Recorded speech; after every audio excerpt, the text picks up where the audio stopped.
সালাম ভাই, আপনারা ভালো আছেন? আলহামদুলিল্লাহ, আপনি কেমন আছেন?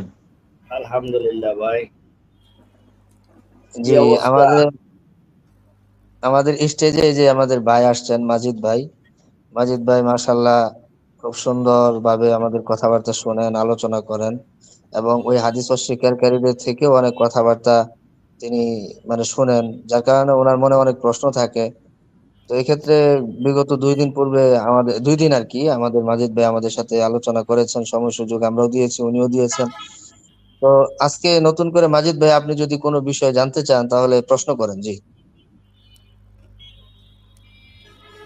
জি, আপনারা ধৈর্যের সাথে আমার কথা শোনার জন্য এবং আমাকে আমার কিছু ভুল ছিল এই ভুলগুলিকে সংশোধন করে দেওয়ার জন্য আমি আপনাদেরকে অশেষ ধন্যবাদ জানাই, কৃতজ্ঞতা জ্ঞাপন করি আল্লাহ তাআলা, যিনি আমাকে সুযোগ দিয়েছেন আপনাদের সান্নিধ্যে আসার। অবশ্যই এখানে আল্লাহর অশেষ রহমত রয়েছে, না হলে হয়তো বা আমি আরো অনেক সমুদ্রের অতল গহ্বরে গেলে আর ফিরে আসতে পারতাম না। তো যাই হোক, ভালো লাগছে আপনাদের সাথে কথা বলে, সেই জন্যই বারবার ফিরে আসি, ছুটে আসি।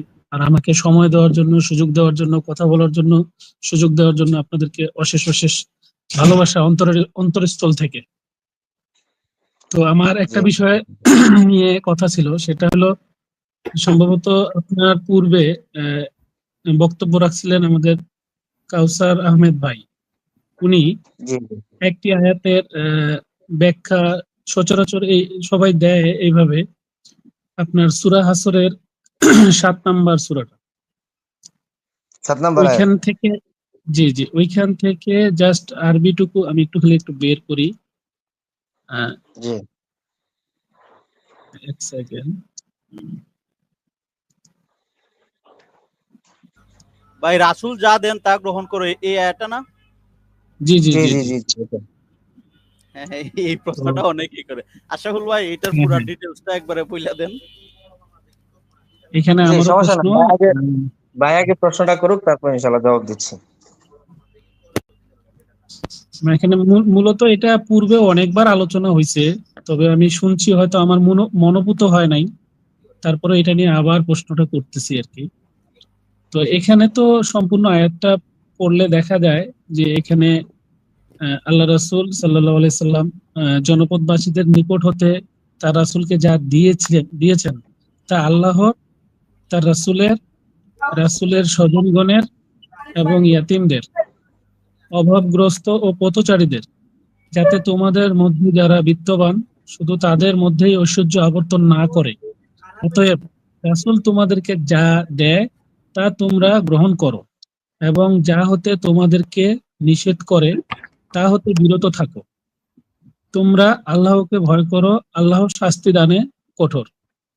তো এইখানে আমরা এই আয়াতটা পড়ে, মানে আমি যদি সাধারণভাবে এটা পড়ি, তাহলে আমার কাছে এটা চিন্তা আসে, আমার পার্সোনালি চিন্তা আসে যে রাসূল সাল্লাল্লাহু আলাইহি সাল্লামকে একটা বন্টন নীতি আল্লাহ তাআলা শিক্ষা দিচ্ছেন, যে আপনি এই জিনিসটা ফাও পাইছেন, এটা আপনি সকলের মধ্যে সমবন্টন করে দিন, যাতে ধনীদের মাঝে আবর্তিত না থাকে। এই সিস্টেমটা পরবর্তী যারা রাসূলের অনুসারী হবে, এই সিস্টেমে যদি ভবিষ্যতে কখনো এই ধরনের সম্পদ, যেমন আমাদের আহ, সরকার বা যারা রাষ্ট্র পরিচালনা করে, আমি জাস্ট একটু বলে আমি আমার চিন্তাটা বলছি আর কি, রাষ্ট্র পরিচালনা করে তারা যেন এই নিয়মেই পরবর্তীতে, যেই দেশই হোক, ইসলামী শাসনতন্ত্র হোক, গণতন্ত্র হোক, যারা ঈমান আনবে আল্লাহর প্রতি, তারা যেন এই নিয়মটা পালন করে। আজকে দেখা যায়, এখনকার দিনে দেখা যায় একজন জনপ্রতিনিধি, যেমন ধরেন ইউনিয়ন পরিষদের চেয়ারম্যান, উনি যদি কোনো কিছু পায়, তাহলে উনি যদি এই কোরআনের এই আয়াতটাকে ফলো করে উনি এইভাবে বন্টন করবে। উনি এখন যাতে অন্যের কাছে সম্পদ, মানে ধনীদের কাছে সম্পদ গোপন ভাবে দিয়ে না দেয়। তো আমার কাছে মাসুদ এটা মনে হয়েছে, এটা আমার পার্সোনালি আর কি। এখন আশাফুল ভাই, এইখান থেকে জি। আশাফুল ভাই, একটু কথা বলি মাসুদ সাহেবের সাথে। আচ্ছা মাসুদ সাহেব, কোরআনের কোন মাজিদ মাজিদ আয়াত, মাজিদ ভাই। মাজিদ মাজিদ সাহেব, ভাই। হ্যাঁ, মাজিদ সাহেব, কোরআনের যে কোনো হুকুম সম্মিলিত আয়াত, ওইটা কি ওই নির্দিষ্ট ঘটনার সাথে খাস হয়, নাকি এটা সার্বজনীন হয়? এটা কি আপনি আগে জেনেছেন? হ্যাঁ, কোরআনের আয়াত তো অনেক ভাবে সার্বজনীন হয়। না না, একটা আমি আমি আয়াত, আমি কি প্রশ্ন করছি সেটা আগে বোঝার চেষ্টা করেন। কোরআনের বলেন। যেমন আপনার বলা আছে যে ওজনে কম দিও না, মাপে কম দিও না, এতিমের সম্পদ আত্মসাৎ করো না, এগুলোরও কিন্তু একটা নির্দিষ্ট ঘটনা আছে। কোরআনের আয়াতগুলো যদি আপনি পড়েন, ওই চার চার চারটি বিয়ে করো, তার মধ্যে আহ, যদি সমতা বিধান করতে না পারো তাহলে একটি যথেষ্ট। ওইখানেও কিন্তু মানে এতিমদের ঘটনা নিয়ে কথা হয়েছে, হ্যাঁ, মানে হুকুমগুলো আসছে। তো এখন কি কোরআনের সমস্ত আয়াতগুলোকে ওই ঘটনার সাথে খাস করে দিয়ে ওইখানে ক্লোজ করে দিব? না না না, আমি আপনার কথা বুঝতে পারছি। আমি আমি তো আমি আমার আমাদেরকে আমি আমি আমি যে আপনার আপনার পয়েন্টটা কথা বুঝতে আমি পারছি, বুঝতে পারছি। আপনার পয়েন্ট বুঝতে পারছি। আপনি যে পয়েন্ট নিয়ে কথা বলছেন এটা 5 বছর আগে ওই মুরাদ আমিও বিন আমজাদ আচ্ছা বাবু ভাই, মুরাদ বিন আমজাদ জি বাবু ভাই। ভাই, মাজিদ ভাই আসলে কথাটা শেষ করুক, তারপরে আপনি হ্যাঁ, বলবেন। হ্যাঁ, কথাটা আগে শেষ করুক, তাহলে বুঝতে পারবো আমরা। জি কথা তো মাজিদ শেষ ভাই, আপনি মনে শেষ হয়। করুন। আপনার কি শেষ না হয়েছে আমিও মনির ভাই? না, একটু শেষ করি। আমিও আচ্ছা, মাহবুব ভাইয়ের কথাটা বুঝতে পারছি। তবে আমাদেরকে, আমরা যারা বুঝতে চাই, জানতে চাই, একটু সুযোগ দিবেন। আমার চিন্তাটা এভাবে আসছে। জি জি জি সো জি। আমি কিন্তু বলছি না যে এই আয়াতটা আমি এটাকে কোনো জায়গায় মানে ব্রেক করে ফেলতেছি। এটা এখন এর পরিবর্তে আল্লাহ রাসূল আরো তো অনেক কিছু দিতে পারেন। হ্যাঁ, দিতে পারেন, অবশ্যই দিতে পারেন। আমি এটা হাত তুলে মেনে নিব। জি জি কিন্তু মাজিদ ভাই, আমার কাছে ধন্যবাদ। এটা চিন্তা আসছে। জি, মানে আপনার আমার কাছে কিন্তু আল্লাহ রাসূল মানে যা দিয়েছেন, ধরেন আপনার ধর্মের দিনের ব্যাপারে পরবর্তীতে যেটা সহজ করছেন, এগুলো আমার মেনে নিতে তো কোনো সমস্যা নেই। জি ধন্যবাদ। তো মাজিদ সাহেব, জি। আসলে এই কোরআনের কোনো আয়াতকে যখন আপনি ঘটনার সাথে খাস করে দিবেন, তাহলে কিন্তু ওই আয়াতটা ওই ঘটনার সাথে খাস হইয়া ওই ঘটনার সাথে ক্লোজ হয়ে যায়, উম্মতের জন্য কিছু থাকে না।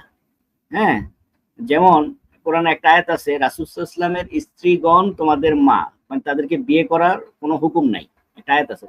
মানে রাসূল সাল্লাল্লাহু আলাইহি ওয়াসাল্লামের সম্পদ বন্টন হয় না, আর রাসূল সাল্লাল্লাহু আলাইহি ওয়াসাল্লামের স্ত্রীদেরকে উম্মত, এই উম্মতের কেউ বিবাহ করতে পারে না। এটা কিন্তু ওই ঘটন মানে ওই হুকুমের সাথেই খাস, মানে ওই যখন রাসূল সাল্লাল্লাহু আলাইহি ওয়াসাল্লামের স্ত্রীগুলো মারা গেছেন, স্ত্রীগণ সবাই পৃথিবী ছেড়ে চলে গেছেন, এরপরে কিন্তু এটার উপর আর কোনো হুকুম নাই। বুঝতে পারছেন? তো ঠিক তেমনি ভাবে যখন আপনি কোনো আয়াতের হুকুম ওই আয়াতের ঘটনার শানে নজুল বা ওই ঘটনার নির্দিষ্ট ঘটনার সাথে, কেন্দ্রের সাথে ক্লোজ করে দিবেন, তাহলে ওই আয়াত থেকে আপনি কোনো হুকুম নেওয়ার কোনো আপনার অধিকার নাই। এখন আসি আপনার মূল প্রসঙ্গে জি, যে আপনার কথা বুঝতে পারছি। হ্যাঁ, এখন আপনি আমার কথার ওই জিনিসটা যদি বুঝতে পারেন তাহলে আমার মনে হয় ভালো হবে। ওইখানে কিন্তু বলা না না, আছে, আমি আপনার বিপক্ষে যাচ্ছি না। আমি কিন্তু না না বুঝতে বিতর্কে পারছি। করতে আসি নাই এখানে। আমি যতদিন আসছি, আমি আল্লাহর রহমতে অনেক সুন্দরভাবে আমাকে বোঝানো হয়েছে, আমি বুঝছি। জি জি, এখন এখন এই আমি বিষয়টা আমার মাথায় আসছে, আমি দেখে এই কথাগুলো বলছি। আমি তো এই কথাগুলা যারা কোরআনিস্ট তাদের সাথে তো এটা বলতে পারি না। আমি কোথায় এখন বলতে পারবো? যারা এই আয়াতের মূল সারমর্মটা আমাকে বুঝিয়ে বলতে পারবে, আমি জি জি, সেখানেই প্রেজেন্ট করে ধরছি। এটাতে আমার কোনো অপরাধ হিসাবে দেখবেন না আপনারা, প্লিজ। না না না, ঠিক আছে ঠিক আছে ভাই। তো এখন আমি যে জিনিসটা বলতে চাই, শুধু আপনার উদ্দেশ্যে আমি কথাগুলো বলতেছি না, যারা এখানে শুনতেছেন তাদের উদ্দেশ্যেও বলতেছি। আচ্ছা, যত পৃথিবীতে যত কোরআনিস্ট আছে যারা শুধু কোরআন মাননেওয়ালা দাবি করে, ওইখানে তো বলা হয়েছে এই জনপদ পাশির থেকে, ভাই সম্পদ থেকে যত, হ্যাঁ, তুমি আল্লাহ এবং আল্লাহর কমা, তারপরে রাসূলের কমা, তারপরে এতিমদের কমা, পথচারীদের কমা, হ্যাঁ, এই যে ভাগ করে দেওয়ার যে বিষয়টা আসছে, এবং 1/5 বলা হয়েছে রাসূলের পরিবারের।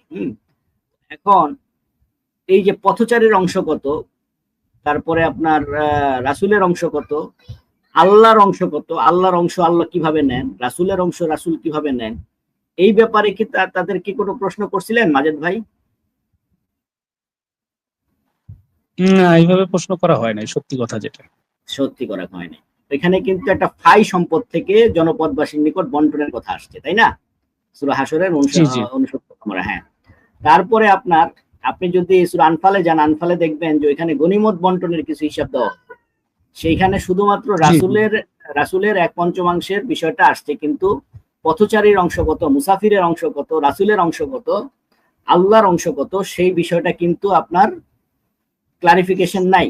সুতরাং যারা শুধুমাত্র কোরআনিস্ট দাবি করে সূরা হাসরের 7 আয়াতকে, যে রাসূল তোমাদের যা দেয় তা তোমরা গ্রহণ করো, আর যা থেকে বারণ করে সে তা থেকে তোমরা বিরত থাকো, এই আয়াতটা ফাই সম্পদ বন্টন বা গনিমত বন্টনের সাথে খাস, যদি এই ধরনের দাবি তারা করে, তাহলে প্রথম আমরা দাবি করব তাদের কাছ থেকে যে এটা তো শেষ লাইনের অংশ, আগে উপরের লাইনের অংশ আপনার সাথে আমরা বসবো।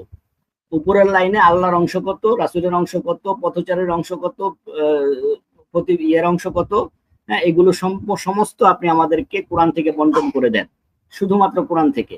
আর গনিমত আর ফাই এক জিনিস না। আপনি গনিমতের আয়াত দিয়েও যদি এই ফাইকে আপনি জাস্টিফাই করতে চান, সেটাও অ্যাপ্রোপ্রিয়েট হবে না, কারণ গনিমত হচ্ছে যুদ্ধ করে যে সম্পদটাকে আয়ত্ত আনে মুজাহিদরা, আর ফাই সম্পদ হচ্ছে ওইটা যেটা বিনা যুদ্ধে লব্ধ সম্পদ। সুতরাং ফাই সম্পদ থেকে আপনি কিভাবে এই পথচারীর অংশ বন্টন করবেন, এতিমদের অংশ বন্টন করবেন, রাসূলের পরিবারের অংশে দিবেন, তার বিস্তারিত বর্ণনা কিন্তু আপনার কোরআনে নাই। ঠিক আছে, সেটা আসছে হাদিসে। আর একটা আয়াতের মধ্যে একাধিক হুকুম থাকতে পারে। হ্যাঁ, আপনার মানে সূরা মায়েদার 6 নম্বর আয়াতে আছে আপনার ওযু কিভাবে করবেন, তায়াম্মুম কিভাবে করবেন, সফরে থাকলে কি হবে, একটা আয়াতের ভিতরে একাধিক হুকুম থাকতে পারে। তো সুতরাং ওই একটা আয়াতের মধ্যে যদি একটা অংশে শেষের অংশে বলা আছে যা দেয়, ওইখানে কিন্তু বলা নাই যে ফাই অংশ থেকে তোমাদের যা দেয়, ওইখানে ওই আয়াতের মধ্যে কিন্তু বলা নাই যে গনিমতের অংশ থেকে তোমাদের যা দেয়। এই কথা কিন্তু যদি উল্লেখ থাকতো, তাহলে ওই ফায়ের অংশের সাথেই ওই আয়াতের শেষ লাইনের হুকুমটা খাস হয়ে যেত। যেহেতু ওইখানে বলা আম ভাবে বলা হয়েছে রাসূল তোমাদের যা দেয়, সুতরাং আপনাকে স্বীকার করতে হবে যে এখানে যা দেয় বলতে এখানে হুকুমটা আম, এই হুকুমটা একেবারে আম। রাসূল আমাদেরকে বলছে শোয়ার আগে দরজা জানালা বন্ধ করে ঘুমাতে, রাসূল সাল্লাল্লাহু আলাইহি ওয়াসাল্লাম বলছে খাবারের ঢেকে রাখতে, রাসূল সাল্লাল্লাহু আলাইহি ওয়াসাল্লাম বলছে ডান কাত হয়ে ঘুমাতে, রাসূল সাল্লাল্লাহু আলাইহি ওয়াসাল্লাম বলছে প্রতিবেশী যদি ক্ষুধার্ত থাকে তাকে খাওয়াতে, রাসূল সাল্লাল্লাহু আলাইহি ওয়াসাল্লাম বলছেন কোনো ভিক্ষুক যদি ঘোড়ায় চড়েও আসে তোমার চাইতে ভিক্ষা চায়, তুমি তাকে ভিক্ষা প্রদান করো, হ্যাঁ, তুমি তার সঙ্গে ভালো আচরণ করো। রাসূল সাল্লাল্লাহু আলাইহি ওয়াসাল্লাম আমাদেরকে উত্তম আচরণের শিক্ষা দিয়েছেন। রাসূল সাল্লাল্লাহু আলাইহি ওয়াসাল্লাম কিভাবে বসতে হবে, কিভাবে খেতে হবে, কিভাবে রাষ্ট্র পরিচালনা করতে হবে, কোন মাংসটা হালাল, কোন মাংসটা হারাম, কোন খাওয়া যাবে, কোন খাবার খাওয়া যাবে না, এটার ডিটেলস আপনি আমাদেরকে বর্ণনা করে দিয়েছেন, যেটা কোরআনে নাই। মুতা বিবাহ করা যাবে কিনা, চুক্তিভিত্তিক মুতা বিবাহ করা যাবে কিনা, এটা কোরআনে নাই, হাদিসে আছে। সমকামিতার শাস্তি কি, এটা কোরআনে নাই, হাদিসে আছে। কতটুকু পরিমাণ চুরি করলে হাত কাটা যাবে, সেটা কোরআনে নাই, রাসূলের হাদিসে আছে। ঠিক আছে, এইভাবে গুরুত্বপূর্ণ একেবারে মোস্ট ইম্পর্টেন্ট বিষয়গুলো কিন্তু রাসূল সাল্লাল্লাহু আলাইহি ওয়াসাল্লাম আমাদেরকে হাতে কলমে শিক্ষা দিয়েছেন। কারণ রাসূল, এই জন্য আল্লাহ সুবহানাহু ওয়া তাআলা একটা আয়াত স্বতন্ত্র ভাবে বলছেন, আমি কোরআনের মানে আমি তোমাদের কাছে রাসূল প্রেরণ করেছি যিনি তোমাদেরকে পবিত্র করবেন, তোমাদেরকে কিতাব ও হিকমা শিক্ষা দিবেন, তোমাদেরকে পবিত্র করবেন। সুতরাং রাসূলের সুন্নাহকে যদি অস্বীকার করি, তাহলে কিন্তু আমরা যে আয়াতেই আমি রেফারেন্স হিসাবে দেই না কেন, ওই আয়াতের মধ্যেই কিন্তু আমি ধরা খেয়ে যাব। যেমন কেউ সূরা হাসরের এই 7 নম্বর আয়াত দিয়ে যদি কেউ আমাদের কাছে আসে, ইনশাআল্লাহ আমাদেরকে ওই শেষ লাইন পর্যন্ত যেতে দিব না, এর আগেই তাকে ক্লোজ করে দিব। আমাদের সেই সক্ষমতা আছে, কারণ আমরা দুইটাই হাদিস কোরআনের সাথে ওহিয়ে গায়রে মাতলুকে মানি। ওহিয়ে গায়রে মাতলু যদি না মানি, তাহলে তাকে প্রমাণ করতে হবে যে ওখানে আল্লাহর অংশ কত, রাসূলের অংশ কত, পথচারীর অংশ কত, এবং আল্লাহ তার অংশটা কিভাবে নেন, রাসূল তার অংশটা কিভাবে নেন, পথচারী তার অংশটা কিভাবে নেন ফাই সম্পদ থেকে, এটা তারা কোরআন থেকেই বুঝিয়ে দিতে বাধ্য, যেহেতু তারা কোরআনিস্ট। কিন্তু আমরা তো শুধুমাত্র কোরআনকে ওহী হিসেবে স্বীকৃতি দেই না, কোরআনকে তো দেই, সেই সঙ্গে ওহিয়ে গায়রে মাতলুকে দেই। ওহিয়ে গায়রে মাতলুর অসংখ্য দলিল আছে, যেটা হিকমা সংক্রান্ত আয়াত, এবং সূরা হাসরের এই 7 নম্বর আয়াত, এবং সূরা নাজমের 2, 3, 4, 5 এই আয়াতগুলো, সূরা আরাফের 157 নম্বর আয়াত, সূরা নিসার 113 নম্বর আয়াত, এভাবে অসংখ্য আয়াত ওহিয়ে গায়রে মাতলুর হুকুমকে সাবিত করে। সুতরাং ওহিয়ে গায়রে মাতলুকে যদি কেউ অস্বীকার করে, তাহলে রাসূলের সুন্নাহকে তারা কখনোই বুঝতে পারবে না, এবং রাসূল তাদেরকে কি দেয় সেটা তারা কখনোই বলতে পারবে না। আমরা সকল আহলে কোরআনকে একটা চ্যালেঞ্জ শুধু করে যাচ্ছি, যে তোমরা শুধু বলো, একটা আয়াত দাও যেখানে আল্লাহ সুবহানাহু ওয়া তাআলা বলছেন তোমরা শুধু কোরআন মানো, এরকম একটা আয়াত নিয়ে আসুন, বা শুধু কোরআনই একমাত্র ওহী, অথবা শুধু কোরআনই একমাত্র পরিপূর্ণ বিধান। এরকম কোন আয়াত যদি তারা ক্ষমতা থাকে তারা নিয়ে আসুক, আমরা তখন হাদিস পরিত্যাগ করবো ইনশাআল্লাহ। জি, ধন্যবাদ ভাই। জি, আমাদের মাহবুব ভাই মাজিদ ভাইয়ের সাথে যে বিষয়গুলো আলোচনা করেছেন, খুবই সুন্দর আলোচনা করেছেন, দলিল ভিত্তিক আলোচনা করেছেন। এবং এক্ষেত্রে আমি একটু মাজিদ ভাইকে যুক্ত করে বলতে চাই, মানে আমাদের মাহবুব ভাই যে কথাগুলো বললেন, সেই কথাগুলোই আপনাকে একটু উদাহরণ দিয়ে বলতে চাই। আল্লাহ তাআলা সূরাতুল মুজাম্মিলের মধ্যে বলেছেন যে ফাকরাউ মা তায়াসসারা মিনাল কুরআন, তোমরা কোরআনটাকে পড়ো মা তায়াসসারা মিনাল কোরআন, কোরআন থেকে যতটুকু তোমাদের জন্য সহজ হয়, আসান হয়। মা তায়াসসারা, যতটুকু সহজ হয় তোমাদের। তাহলে যতটুকু বলতে আপনি একেবারে সূরাতুল ফাতিহা থেকে নিয়ে সূরা নাস পর্যন্ত আপনি যে কোনো এক সূরার যতটুকু পারেন ততটুকু আপনি তেলাওয়াত করবেন, ততটুকু আপনি পড়বেন। তাহলে এই আয়াতে কারিমার যে আদেশ ফাকরাউ, পড়ো, এই আদেশটা আপনি মান্য করলেন। আর যদি আপনি এখানে খাস করে ফেলেন, তাহলে আপনি খাস করবেন কি দিয়ে? এই আয়াতটা কোন ক্ষেত্রে অবতীর্ণ হয়েছে, এখন এটাকে আপনি কিভাবে খাস করবেন? খাস করার তো কোনো অপশন নেই এখানে। কারণ আল্লাহ বলেছেন কি, মায়ে আম্মা। এই যে মাহবুবে যেটা বললেন যে আম, ব্যাপক, হ্যাঁ, আল্লাহ তাআলা ব্যাপকতা বুঝিয়েছেন এখানে। পুরা কোরআনুল কারীম থেকে যতটুকু তোমার জন্য সহজ হয় ততটুকু তুমি পড়ো। আল্লাহ তাআলা কোনো নির্দিষ্ট করেন নাই, তাইয়িন করেন নাই যে এটা পড়তে হবে, এটা পড়া যাবে না। এ ধরনের কিন্তু কোনো নীতিমালা আল্লাহ তাআলা বর্ণনা করেন নাই। ঠিক একই ভাবে আল্লাহ সূরাতুল হাশরের সেই আয়াতে কারিমে বলেছেন ওয়ামা, মা, ওয়ামা আতাকুমুর রাসূল, রাসূল তোমাদেরকে যা কিছু দিয়েছেন, আতা ইউতি, দেয়া, এটা ভাবে ইফাল থেকে এসেছে, মানে হচ্ছে মুতাআদ্দি। আল্লাহর রাসূল তোমাদেরকে যা কিছু দিয়েছেন, ফাখুযুহু, সেই বিষয়গুলোকে তোমরা গ্রহণ করো। এই হু জমিরের মার্জে বা এই হু জমিরটা বা এই আপনার কি বলে নাউনের যেই নাউনের পরবর্তী নাউনকে যে জিনিসটা বোঝায় আর কি, সেটাকে জমির বলে আমরা আরবিতে। তো এই জমিরটা ফিরেছে আবার কার দিকে? রাসূল সাল্লাল্লাহু আলাইহি ওয়াসাল্লাম যা দিচ্ছে সেদিকে, সেটাকে তোমরা গ্রহণ করো। আবার ওই আয়াতে কারিমার দ্বিতীয় অংশে বলছেন ওয়ামা নাহাকুম আনহু ফান্তাহু, আর রাসূল তোমাদেরকে যা থেকে নিষেধ করেন সেগুলো থেকে তোমরা বিরত থাকো। তাহলে আয়াতে কারিমার মধ্যে আরবি ব্যাকরণের দিকে যদি আমরা তাকাই, তাহলে দেখতে পাই যে আয়াতে কারিমাটা যদিও অবতীর্ণ হয়েছে খাস ঘটনাকে কেন্দ্র করে, লেকিন আয়াতে কারিমাটা পরবর্তীতে হুকুমের ক্ষেত্রে কিন্তু ব্যাপকতা বোঝাচ্ছে। অর্থাৎ রসুল তোমাদেরকে যা কিছু দিবেন শুধুমাত্র মালে ফায়ের বন্টন নীতিকে তোমরা গ্রহণ করবে, ব্যাপারটা এমন না। যদি এমন হতো তাহলে আল্লাহ তাআলার কোরআনটা জায়গায় জায়গায় সীমাবদ্ধ হয়ে যেত, তাহলে কিয়ামত পর্যন্ত এটি বলবৎ থাকার মতো কোনো গ্রন্থ বা পূর্ণাঙ্গ জীবন ব্যবস্থাপনার জন্য কোনো গ্রন্থ আমরা এটাকে ধরতে পারতাম না। আল্লাহ তাআলা যেগুলোকে খাস করেছেন, নুজুল হিসাবেও খাস, হুকুম হিসাবেও খাস, সেগুলোর ক্ষেত্রে আমাদের কোনো বক্তব্য নেই। সেগুলোকে আমরা ব্যাপক ধরার মতো কোনো সুযোগ নেই। যেমন আল্লাহ তাআলা আমাদের উম্মাহাতুল মুমিনিনদের ব্যাপারে আল্লাহ তাআলা আয়াতে কারিমা নাযিল করেছেন। এটা সববে নুজুলও খাস, এটা বিধানগতভাবেও খাস। এখানে কোনো ধরনের ব্যাপকতা বোঝার বা বোঝানোর কোনো সুযোগ নেই। কিন্তু আল্লাহ তাআলা এই উম্মাহাতুল মুমিনিনদের পর্দা বা হিজাবের ক্ষেত্রে আয়াত নাযিল করেছেন যে ওয়াকারনা ফি বুয়ুতিকুন্না ওয়ালা তাবাররাজনা তাবাররুজাল জাহিলিয়াতিল উলা, নবী পত্নীগণ তোমরা এই জাহিলিয়াতের যুগের মতো করে, জাহিলিয়াতের যুগের মেয়ে মহিলাদের মতো করে তোমরা বাহিরে ঘোরাফেরা করো না। তার মানে নবী পত্নীগণ কোথায় থাকবেন? পর্দা এবং হিজাব করবেন, ঘরে থাকবেন, তারা বাহিরে পরপুরুষের সামনে যাবেন না। এই আয়াতি কারিমাটা নাজিল হয়েছে। এখন এটা সববের নুজুল হচ্ছে খাস, নাজিল হয়েছে কাদের ক্ষেত্রে? নবী পত্নীগণদের ক্ষেত্রে। কিন্তু এর হুকুম কি?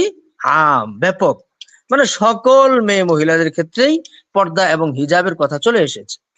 তাহলে আয়াতি কারিমাগুলো আমাদের দুইটা দিকে দেখতে হবে, একটা হচ্ছে সবাবুন নুজুল, আর একটা হচ্ছে যে হুকমুন নুজুল, নাজিল হওয়ার বিষয়বস্তুটা কি এবং এটার হুকুম কি।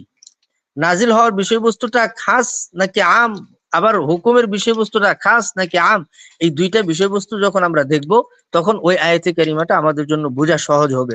তো সূরাতুল হাশরের যে আয়াতি কারিমাটা, এটা সবাবুন নুজুল খাস, লেকিন হুকুমের ক্ষেত্রে এটা ব্যাপক। আল্লাহ তাআলা শুধুমাত্র মালে ফায়ের বন্টন নীতির ক্ষেত্রে রসুলকে ইত্তেবা বা অনুসরণ করার কথা বলা হয়েছে, ব্যাপারটা এমন না। বরং অন্যান্য যাবতীয় বিষয়বস্তুর ক্ষেত্রে রসুলের ইত্তেবা এবং অনুসরণের কথা বলা হয়েছে। আর এই কথাই বলেছেন মায়ে আম্মা দিয়ে, যে মা আতাকুমুর রাসূল, তোমাদেরকে রসুল যা কিছু দিয়েছেন সেগুলোকে তোমরা গ্রহণ করো, রসুল যা থেকে তোমাদেরকে বাধা প্রদান করেছেন সেগুলো থেকে তোমরা বিরত থাকো। আশা করি মাজিদ ভাই ক্লিয়ার হয়েছে। ভাই এটার সাথে জি, আমি রিলেটেড আমি আরেকটা বিধান আমি অ্যাড করতে চাই, যে রিবা। রিবার জি কাহিনীটা জি কিন্তু ওই যে বানু উমাইর গোত্র এবং বানু মুগিরা গোত্রের লোকজন তখন ওই রিবার বিষয়টা ওই সময় প্রচলন ছিল। তারা বলতো যে টাকা সময় মতো না দিতে পারলে সময় বাড়াও, আমরা টাকার মধ্যে কিছু লাভ বাড়াই দিব না। তখন মক্কার জি জি মুশরিকরা বলতো বাণিজ্য যেমন লাভ, সুদও এক ধরনের লাভই। তখনই আয়াতটা নাজিল হয়েছে যারা বলে বাণিজ্য তো সুদের মতো, অথচ আল্লাহ বাণিজ্যকে হালাল করেছেন আর সুদকে করেছেন হারাম। এখন আমরা যদি এইটারে শুধু ওই দুই গোত্রের জন্য কনসিডার করি তাহলে কি হবে? এটা তো সবার জন্যই রিবা হারাম। রাইট রাইট রাইট, সুন্দর কথা বলেছেন। জি মাজিদ ভাই, এ ব্যাপারে কি আপনার আর কিছু বলার আছে? না, সুন্দর, আপনাদের সকলের জ্ঞান গর্ব অনেক ভালো।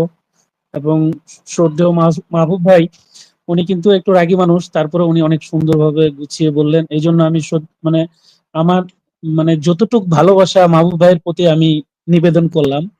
এবং এখান থেকে আমি যেটা সারমর্ম বুঝতে পারলাম যে আল্লাহ তাআলা রাসূল সাল্লাল্লাহু আলাইহি সাল্লামকে দায়িত্ব দিয়েছেন। তো দায়িত্ব তিনাকে দিলে তিনি তো অবশ্যই বুঝিয়ে দিয়েছেন। এখন জি জি আমরা যদি মনে করি না যে, ধরেন একজন দায়িত্বপ্রাপ্ত, ধরেন একজন বিচারক, ওনাকে দায়িত্ব দিচ্ছে সরকার যে আপনি কি করবেন, এই যে আমাদের সংবিধান আছে এই অনুযায়ী অনুযায়ী ফয়সালা, বিচার ব্যবস্থা কিভাবে হবে, প্রধান বিচারপতিকে এইভাবে বুঝিয়ে দেওয়া হলো, ন্যস্ত করা হলো। এখানে কিন্তু আর সরকার এসে কি করে না, আপনি কিভাবে বিচার ব্যবস্থা করবেন আমি এটাতে হস্তক্ষেপ আমার নয়, আপনার এটাকে পরিচালনা করার দায়িত্ব আপনার, কিন্তু বিচার ব্যবস্থা আমার। মানে সরকার বলবে সংবিধান আমাদের, আপনি দায়িত্বে বসে এটাকে সুন্দরভাবে এটাকে কি করবেন, প্রতিষ্ঠিত করবেন। তো আমার কাছে এই মানে সারমর্মটা আমি এতটুকু বুঝলাম, এই কোরআনের দায়িত্ব আল্লাহ রাসূলকে দিয়েছেন। রাসূল আমাদেরকে সুন্দরভাবে যা যা করার, বোঝার, বুঝানোর, এগুলি বলেছেন কাদের সামনে, সাহাবীগণের সামনে। সাহাবীগণ কি করছে, পরবর্তীতে এগুলো জেনারেশন বাই জেনারেশন যাতে এগুলি আবার সঠিকভাবে আসে, এই জেনারেশন বাই জেনারেশন আমাদেরকে পৌঁছাই দেওয়ার ব্যবস্থা করছে। আমি যদি আমার বাবার কাছ থেকে শিখে থাকি যে বড়দেরকে আদব করতে হবে, তাহলে আমার বাবা আমার দাদার কাছ থেকে শিখছে বড়দের কাছ থেকে বড়দেরকে আদব করতে হবে, আমার দাদা তার দাদা এইভাবে করতে। যদি আমরা দেখি যে কেউ না কেউ সাহাবী তাবেঈন থেকে এই শিক্ষাগুলা নিয়ে তারপর আমরা এই জমানায় ধরেন এই 25 সালে আসে এই শিষ্টাচার গুলো মানতেছি, কোনো না কোনো ভাবে আল্লাহ এবং আল্লাহ রাসূলের মাধ্যমে এই জিনিসগুলো আমাদের কাছে আসছে। আমি এইটুকু বুঝলাম আপনাদের কথা অনুযায়ী, খুবই